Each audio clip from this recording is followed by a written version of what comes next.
Season 1 episode 1. Di sebuah pegunungan di negara Jepang terlihat seorang pria dengan dogi peliharaannya tanpa terduga menemukan 6 mayat dengan kondisi mengenaskan, di mana ke-6 korban tersebut terbaring kaku tak bernyawa layaknya seekor kupu-kupu. Series ini memiliki alur maju mundur yang akan menceritakan alur waktu saat ini dan sebelum kejadian. Mayat pertama kehilangan bagian bawah tubuhnya dengan luka yang sangat parah. Di punggungnya terdapat sayap kupu-kupu berwarna biru besar dan di tangannya menggenggam seekor kupu-kupu dengan warna yang sama. Mayat kedua juga kehilangan bagian bawah tubuhnya, tetapi kedua tangannya terpotong lalu ditanam ke sebuah semen yang mengeras. Mayat ketiga memiliki tubuh yang lengkap, namun kepalanya terbalik dengan pola-pola misterius di sekujur tubuhnya. Mayat keempat juga harus kehilangan bagian bawah tubuhnya, menjulurkan lidah dengan wajah yang aneh serta coretan hitam putih. Mayat kelima terlihat tergantung di udara dengan tubuh miring dan terbuka layaknya menangkap seekor kupu-kupu. Dan yang terakhir itu hanya kehilangan satu kaki, sementara tubuh yang lain terlihat masih utuh dan tidak banyak dihiasi coretan apapun. Penemuan tersebut tentu saja mendapatkan perhatian besar bagi seluruh masyarakat Jepang, terutama pihak kepolisian setempat, di mana mereka menemukan fakta bahwa ke-6 korban merupakan siswa SMA laki-laki. Dan di saat kepolisian melakukan penyelidikan besar-besaran, tiba-tiba saja Shiro datang menghampiri, serta mengatakan bahwa dialah pelaku pembuat karya spesimen manusia yang dimaksud. Shiro merupakan profesor biologi di jurusan sains, mengaku bahwa yang dilakukan bukanlah kasus pembunuhan, melainkan sebuah karya seni yang begitu luar biasa. Karya seni biasanya tidak akan pernah dipahami oleh semua orang, walaupun terkadang karya yang dimaksud harus mengorbankan manusia untuk mencapai mahakarya. Dan seseorang yang dikorbankan untuk mencapai mahakarya tersebut adalah putranya sendiri. Ternyata dari ke-6 korban yang ditemukan, salah satunya adalah anak kandung Shiro. Shiro setelah membunuh putranya tidak terlihat takut atau menyesali perbuatannya. Justru dengan apa yang dia lakukan dapat menciptakan karya seni yang sempurna. Diperlihatkan masa lalu Shiro. Shiro lahir dan besar di keluarga seniman. Ayahnya merupakan seorang pelukis terkenal dan sejak kecil ia juga menyukai dunia seni. Saat berusia 6 tahun, Shiro pertama kali melihat kupu-kupu dan langsung menjadi sangat terobsesi. Baginya kupu-kupu adalah makhluk paling indah di dunia. Namun setiap kupu-kupu yang ia tangkap selalu mati tidak lama setelah dibawa pulang. Sehingga dengan hal itu Shiro mengubur kupu-kupu tersebut sampai halaman rumahnya penuh dengan kuburan kupu-kupu. Ichiro yang menyadari bahwa anaknya memiliki bakat dan obsesi terhadap kupu-kupu mulai mengajari Shiro cara membuat spesimen kupu-kupu. Mengajari caranya membunuh kupu-kupu menggunakan tangannya agar keindahannya tetap terjaga pada kondisi terbaiknya. Setelah itu kupu-kupu disuntik bahan pengawet supaya bentuknya bisa bertahan lama. Dari situlah Shiro mengetahui bahwa ayahnya sebenarnya memiliki keinginan untuk membuat spesimen manusia. Tetapi hal tersebut dianggap tidak bermoral dan mendapatkan penolakan dari masyarakat. Sang ayah lebih memilih menyalurkan ketertarikannya pada keindahan tubuh manusia melalui sebuah lukisan. Kendati demikian, obsesi sang ayah tidak benar-benar hilang dari benaknya. Sedikit demi sedikit ia menanamkan pemikiran itu kepada anaknya. Hingga suatu ketika Shiro mempelajari bagaimana cara kupu-kupu melihat dunia. Menurutnya kupu-kupu dapat melihat 5 warna utama berbeda dengan manusia biasa. Melukis dunia berdasarkan imajinasinya tentang bagaimana kupu-kupu melihat warna. Dengan lukisan-lukisan yang indah tersebut, sang ayah memuji setiap lukisan Shiro yang membuat obsesinya semakin kuat. これは蝶が見てる色。人には見えない紫外線ってこんな風に見えてるんだ。ほんまにね、全部自分で調べたの。すごい。 Obsesi Shiro menjadi seorang pembunuh mulai tumbuh ketika ia bertemu dengan seorang gadis bernama Rumi, orang yang paling penting dalam hidupnya. Shiro bahkan memanggilnya dengan sebutan Ratu Kupu-Kupu. Rumi adalah anak salah satu klien ayah Shiro, dan di hari itu terlihat kondisi ibu Rumi mengalami sakit parah. Ayah Shiro diminta untuk melukis potret ibu Rumi, namun ketika lukisan itu selesai, Rumi malah menangis dan berkata bahwa sebenarnya ibunya jauh lebih cantik daripada yang terlihat di lukisan. Shiro yang melihat akan hal tersebut mencoba menghibur Rumi dengan mengajaknya ke sebuah tempat rahasia. Tempat di mana Shiro mengetahui bahwa Rumi memiliki kemampuan langka bernama tetrakromasi, yaitu kemampuan melihat lebih banyak warna dibanding orang biasa. Tak hanya itu, Rumi yang juga memiliki ketertarikan pada kupu-kupu membuat mereka kini menjadi sahabat dekat di saat itu juga. さっきでもいい？しろ。どうする？いいよ。ありがとう。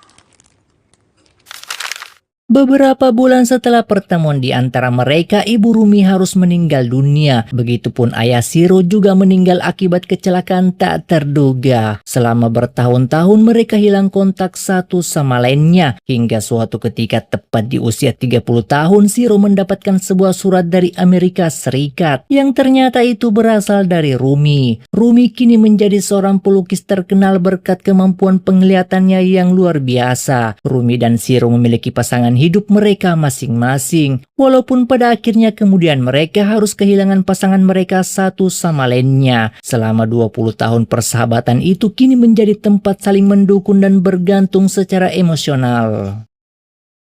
Beberapa bulan sebelum kejadian pembunuhan terjadi, diperlihatkan Rumi mengundang kelima siswa berbakat dari seluruh Jepang. Termaksud salah satunya adalah putra Shiro bernama Itaru. Mereka memiliki tugas untuk melukis potret anaknya bernama Ana. Jika salah satu di antara mereka berhasil menjadi pemenang, maka Rumi menjanjikan sebagai penerusnya. Mendengar hal tersebut tentu saja membuat para siswa semakin bersemangat, mengingat Rumi adalah salah satu seniman terkenal di dunia.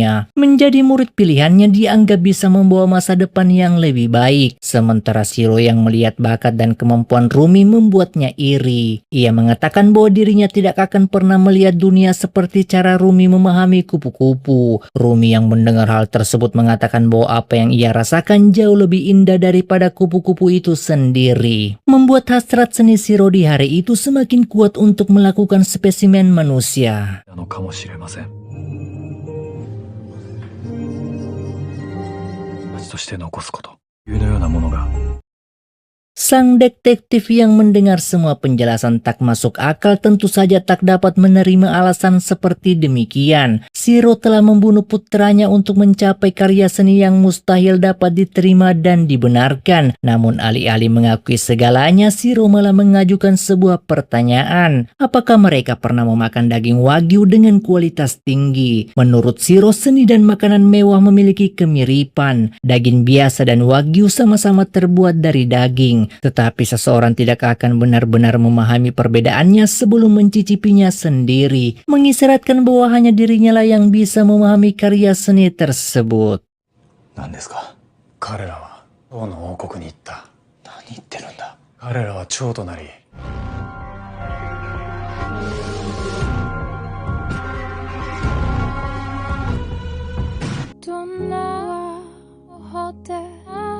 Season 1 episode 2. Munculnya hasrat seni psikopat yang dirasakan Shiro nampaknya semakin menjadi-jadi. Awalnya ia tidak berniat untuk membunuh mereka. Bagaimanapun para remaja itu merupakan tamu undangan dan calon penerus yang diinginkan Rumi. Namun tiba-tiba saja Shiro mendapatkan kabar bahwa Rumi kini telah jatuh sakit. Penyakit yang sama yang pernah diderita ibunya. Dokter mengatakan bahwa penyakit tersebut tak dapat disembuhkan. Dan Rumi hanya bisa bertahan kurang dari sebulan saja. Sehingga membuat perkemahan seni tersebut akhirnya dibatalkan. Dengan kekosongan dan kehampaan yang dirasakan, Shiro mulai mengemati kepribadian para siswanya secara diam-diam. Untuk menciptakan spesimen manusia, Shiro harus mencocokkan kepribadian korbannya dengan kupu-kupu yang dimaksud. Remaja pertama menyukai warna biru, sehingga Shiro membuat karya morfo biru sebagai kesamaan mereka. Remaja kedua menyukai grafiti dan terlihat kasar di mata orang lain, padahal sebenarnya ia hanya ingin mengekspresikan dirinya melalui sebuah lukisan. Shiro menghubungkannya dengan kupu-kupu pansi yang memiliki warna mencolok untuk menakuti musuhnya. Remaja ketiga menyukai tari dan semangat hidup yang tinggi,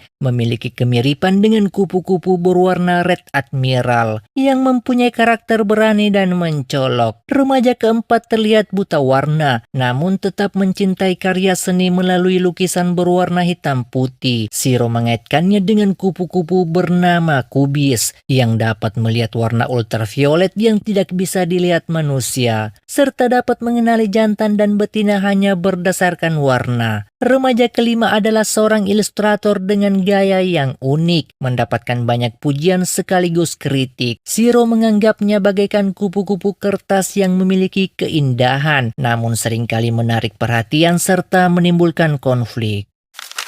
Semua konsep karya seni tersebut Shiro jelaskan kepada pihak kepolisian, tetapi ia sama sekali tidak membahas karya keenam yang berkaitan dengan anaknya sendiri, sehingga Narumi mempertanyakan bagaimana cara Shiro membunuh mereka satu demi persatu. Shiro dengan santai menjelaskan segalanya, bahwa ia mengaku mencampurkan obat tidur ke minuman para korban lalu menghabisinya. Karya pertama, Shiro memotong bagian tubuh korban lalu menggunakan campuran logam agar terlihat seperti sisik pada sayap kupu-kupu. Karya kedua sedikit lebih rumit, di mana Shiro membuat dinding beton terlebih dahulu lalu menanam tubuhnya ke dalam beton. Tujuannya adalah meniru proses kepompong pecah dan kupu-kupu dewasa keluar dari kokon. Karya ketiga memutar leher korban sampai 180 derajat, melukis pola merah di punggungnya dengan tujuan meniru kupu-kupu Red Admiral. Sementara karya keempat dan kelima itu memperlihatkan pose tertentu dengan mata tertutup, namun tetap menampilkan keindahan dengan gaya misterius. Dari segala penjelasan tersebut, lagi-lagi Shiro tidak menjelaskan proses dan kematian putranya. Narumi mengatakan bahwa kematian Itaru terjadi seminggu setelah korban lainnya, mengisyaratkan bahwa Shiro sebenarnya tidak berniat membunuh putranya sendiri. お話ししましょう。なぜ私が。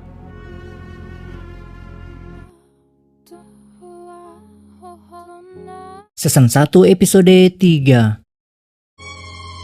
Narumi yang mempertanyakan alasan Shiro membunuh putranya pada akhirnya mengatakan segalanya. Karya spesimen manusia adalah sebuah karya yang paling sempurna dan paling ia banggakan di sepanjang hidupnya. Inspirasi karya tersebut berasal dari dua jenis kupu-kupu langka yang bernama swallowtail Taiwan dan swallowtail zamrud beracun. Menurut Shiro, putranya adalah gabungan sempurna dari kedua kupu-kupu tersebut.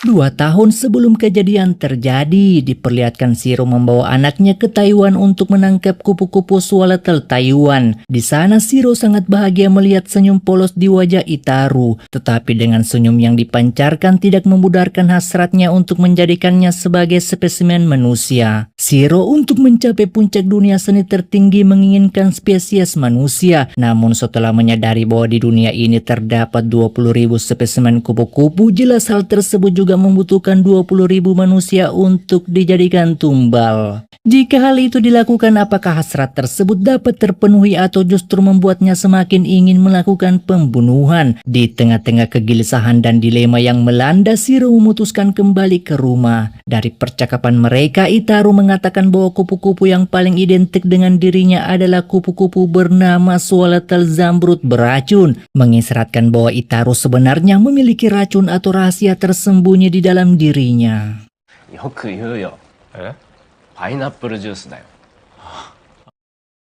Narumi yang memahami motif dan pembunuhan itu bagaimana bisa dilakukan, kasus itu pun masuk ke tahap penentuan hukum pengadilan. Namun belum saja masa hukuman diberikan, tiba-tiba saja Shiro meminta agar memberikannya hukuman seberat mungkin, dan bahkan jika perlu memberikannya hukuman mati, yang tentu saja membuat mereka merasa permintaan itu sangatlah aneh. Tidak ada tersangka pembunuhan mengajukan hukuman mati selain dari Shiro sendiri. Beberapa bulan sebelum kejadian, hal yang mengejutkan terungkap. Ternyata Shiro bukanlah pelaku yang sebenarnya. Semua pengakuannya hanyalah usaha untuk menanggung kesalahan orang lain. Dalang dari segalanya adalah putranya sendiri. Sejak lama Itaru sudah memiliki pemikiran mengerikan tentang membuat spesimen manusia. Dan semua itu bermula ketika ia melihat kakeknya mengumumkan ide gilanya tentang spesimen manusia dalam sebuah konferensi pers. Ide tersebut mendapatkan penolakan keras dari masyarakat. Namun bagi Itaru, kakeknya justru terlihat seperti seseorang yang menunjukkan tujuan hidup kepadanya. Sehingga dengan demikian Itaru menyembunyikan rahasia itu serta bertekad mewujudkan impian sang kakek. Dan maksud dari karakteristik kupu-kupu swalatal zamrud beracun adalah rahasia kelam yang tertanam di benak Itaru yang disembunyikan. Kembali beberapa bulan sebelum kasus pembunuhan terjadi, pemikiran Itaru mengubah manusia menjadi kupu-kupu semakin kuat ketika ia berada di perkemahan seni Rumi. Di sana terdapat 5 remaja yang sangat berbakat. Masing-masing dari mereka memiliki gaya seni yang unik dari berbagai jenis kupu-kupu. Sementara Itaru merasa dirinya hanyalah pelukis biasa tanpa ciri yang khas. Perasaan kecewa dan rendah hati yang melanda memenuhi isi hatinya. Semua kegelisahan tersebut ia utarakan kepada Rumi. Rumi yang melihat akan hal itu mengatakan bahwa sebaiknya Itaru berani menunjukkan dunia menurut cara pandangnya sendiri. Dari situlah Itaru merasa mendapatkan pencerahan. Ia akhirnya menemukan cara untuk menciptakan gaya seninya sendiri. Termaksud memutuskan membuat karya seni sempurna dengan tema spesimen manusia. Tidak berselang lama dari itu diperlihatkan Rumi ternyata akan mengadakan pemeran seni tepat di tengah-tengah pegunungan dengan tujuan menciptakan keindahan alam agar seni dan manusia bisa menyatu. Itaru yang melihat akan hal tersebut tiba-tiba saja mendapatkan ide di kepalanya. Ia mulai berpikir untuk mengurung kelima anak remaja itu ke dalam kotak kaca. Bagi Itaru ada perasaan dan keindahan yang tak bisa dilihat dengan mata biasa, melainkan hanya bisa dipahami lewat mata ketiga. 第三の目で見た光景でした。まさに人間標本でした。どこにあるというのでしょうか。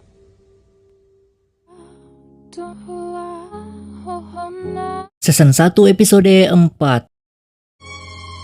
Halusinasi Itaru mengubah kelima remaja menjadi spesimen kupu-kupu nampaknya di hari itu akan segera terjadi. Di dalam benaknya kelima remaja itu bukan lagi manusia, melainkan sebuah kupu-kupu yang keluar dari kepompong. Ia ingin menunjukkan keindahan kepada dunia dengan caranya sendiri. Dan tepat di hari itu Itaru mencampurkan obat bius ke dalam jus mereka hingga membuat kelimanya pingsan tak berdaya. 睡眠薬とネットで買いました。用に取り掛かりました。 Beberapa hari setelah kejadian itu terjadi, Shiro tanpa sengaja menemukan beberapa file di komputer milik anaknya. Di sana Shiro melihat beberapa gambar serta rencana lengkap pembuatan spesimen manusia. Shiro awalnya menganggap bahwa itu hanyalah cerita fiksi yang dibuat berdasarkan teknologi, namun semua itu nampaknya tidak benar adanya. Ketika memasuki ruangan lebih dalam, Shiro menemukan gambar-gambar yang ternyata jauh lebih mengerikan, membuat harapannya di saat itu hancur lebur seketika. Bagaimana tidak Shiro yang sebenarnya bercita-cita membuat spesimen manusia, justru anaknya lah pelaku pembunuhan itu sendiri.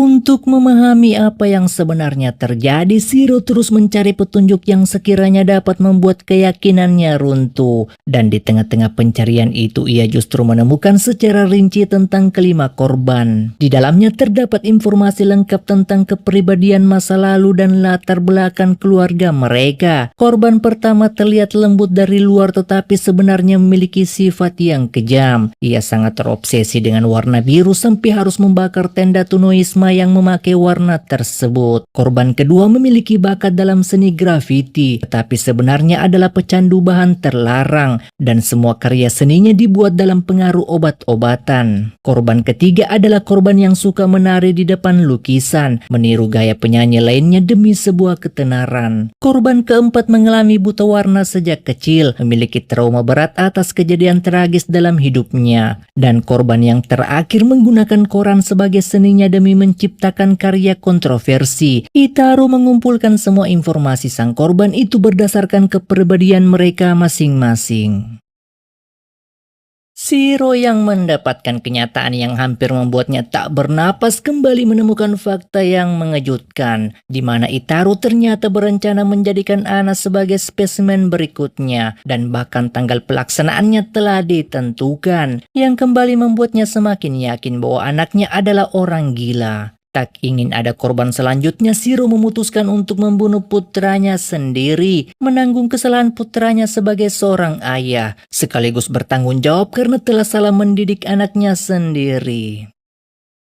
3 tahun setelah Shiro menyerahkan diri, diperlihatkan di hari itu ia tiba-tiba saja mendapatkan surat dari Ana. Kedatangan Ana ke sana hanyalah untuk memberikan sebuah pesan, di mana ternyata ibunya bernama Rumi kini telah meninggal 3 tahun sebelumnya, serta menjual rumah warisan ibunya yang berada di pegunungan. Dari percakapan mereka, Shiro meminta penjelasan mengapa Ana mengirimkan sebuah lukisan yang berasal dari Itaru. Di dalam lukisan itu terdapat 2 jenis kupu-kupu, yaitu swallowtail zamrud beracun dan kupu-kupu swallowtail Taiwan. Shiro yakin putranya sebenarnya bukan jenis kupu-kupu swallowtail beracun, melainkan kupu-kupu swallowtail Taiwan yang hanya ingin meniru kupu-kupu beracun. Mengisyaratkan bahwa Itaru hanyalah peniru yang sengaja berpura-pura menjadi pelaku utama, dan ternyata kupu-kupu swallowtail beracun yang sesungguhnya adalah Ana sendiri. なぜ擬態する必要を教えてくれないか。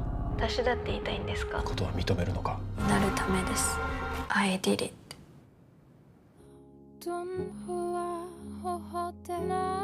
Season 1 episode 5.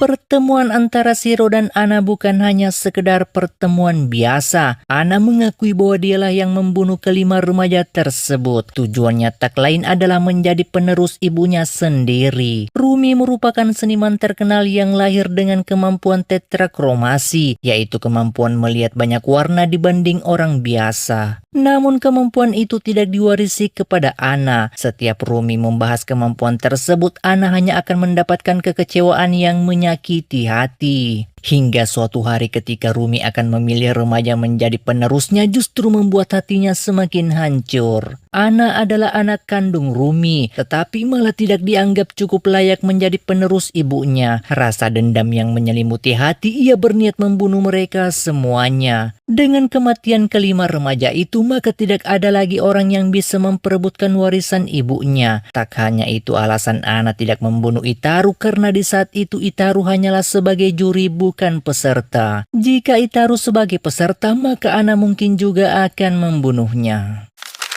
Beberapa hari setelah mendapatkan ide gila tersebut, Rumi tiba-tiba sakit dan harus dibawa ke Amerika menjalani pengobatan. Ana mengambil kesempatan itu untuk memulai menjalankan rencana pembunuhannya. Ia ingin mengubah para korban menjadi karya seni, sekaligus membuktikan kepada ibunya bahwa ia juga memiliki kemampuan yang hebat. Dan tepat di hari yang sama, Ana meracuni mereka satu demi persatu hingga hanya menyisakan Itaru seorang diri. Ketika Ana memisahkan kelima tubuh remaja tersebut, tiba-tiba saja Itaru datang menghampiri, yang tentu saja membuat Ana terkejut karena Itaru sadar lebih cepat dari dugaannya. Itaru yang melihat Ana melakukan tindakan bejat itu justru menawarkan diri untuk membantu. Alasannya sederhana namun mengerikan. Baginya tubuh para korban terlalu indah jika hanya dibuat demikian. Alangkah baiknya jika mereka dijadikan spesimen kupu-kupu. Sehingga tepat di hari itu Itaru secara tidak langsung terlibat dalam kejahatan yang mengerikan.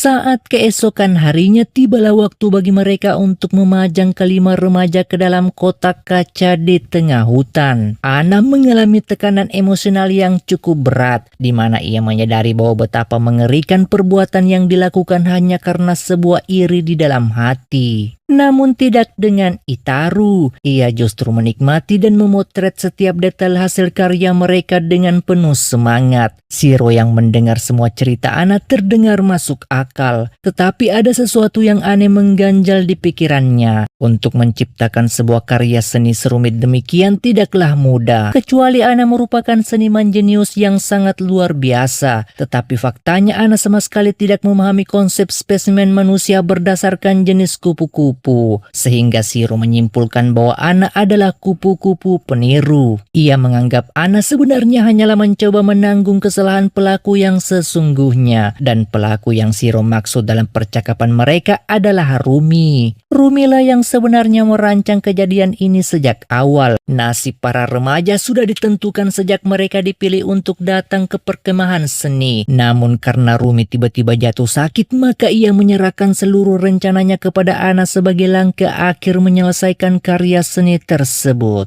人間標本という恐ろしい計画を見ちゃうんだね。そうです。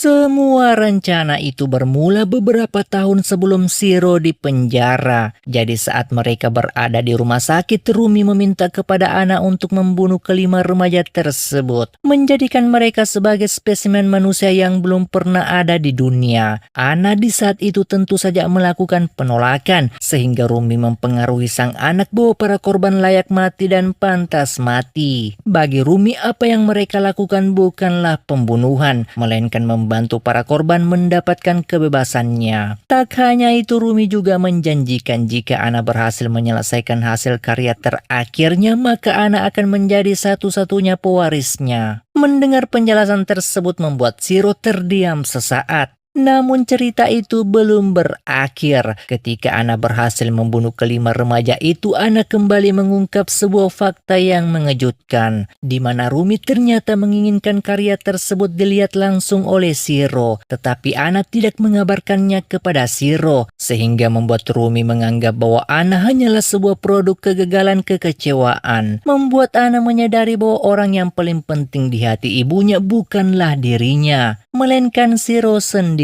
Shiro adalah orang yang paling memahami situasi Rumi, di mana Rumi sebenarnya sudah tidak lagi memiliki kemampuan tetrakromasinya. Kemampuan itu sudah lama hilang hingga membuat kewarasannya tak terkendali. Pengakuan Ana terus saja berlanjut hingga suatu ketika Ana mengatakan bahwa dirinya juga sebenarnya memiliki kemampuan tetrakromasi, yaitu kemampuan melihat lebih banyak warna dibanding orang biasa. Kemampuan itu baru disadari ketika ia memotong kelima para korban. Hanya saja selama ini ia tak pernah menyadarinya, dan bahkan Ana memberikan sebuah pernyataan yang membuat Shiro terdiam. Shiro melakukan semua itu demi Itaru. Itaru melakukannya demi Ana. Ana melakukannya demi ibunya. Mereka semua adalah kupu-kupu peniru. Jika mereka semua peniru, siapakah kupu-kupu beracun yang sebenarnya? だからね、おじさま、標本は私の作品なんで。射した私だからわかる。逃げたい。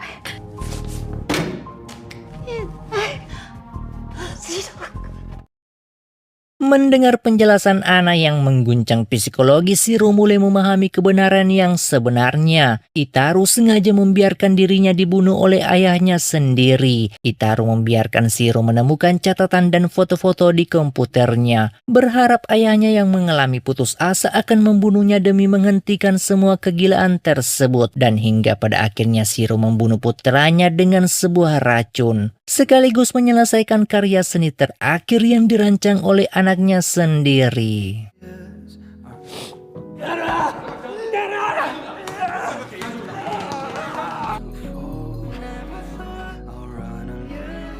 Cici no ai, お父さん、黄本にしてください。